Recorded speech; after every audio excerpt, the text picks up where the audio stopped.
एक घुमावदार सड़क के अंत में एक अनोखे छोटे से घर में सैमी नाम का एक लड़का रहता था। उनके दिन रोमांच और सपनों से भरे थे, लेकिन कुछ कमी थी उन्हें साझा करने के लिए एक दोस्त की। एक धूप भरी दोपहर में सैमी एक हलचल भरी पालतू जानवर की दुकान में चला गया। जब उसने शीशे के पीछे बिल्ली के बच्चों को अठखेलियां करते हुए देखा, तो उसकी आंखें चमक उठीं।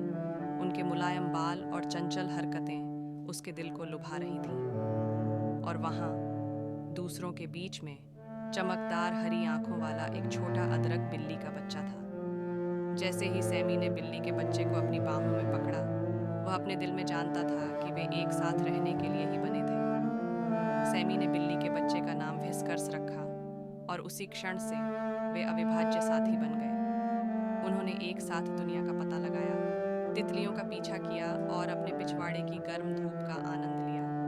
बरसात के दिनों में मूंछें सैमी की गोद में सिमट जाती थीं जब वे खिड़की के सामने बारिश की बूंदों को नाचते हुए देखते थे।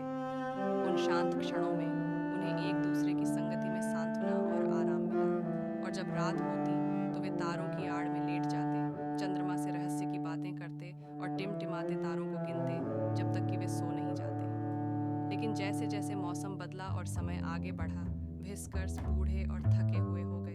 और एक दिन पुराने ओक के पेड़ की छाया के नीचे सैमी ने व्हिस्कर्स को अपनी बाहों में पकड़ लिया और उन्हें अंतिम अलविदा कहा। भले ही व्हिस्कर्स ने इस दुनिया को छोड़ दिया हो, उसकी आत्मा सैमी के दिल में जीवित है, प्यार और दोस्ती की एक किरण जो कभी नहीं मिटेगी।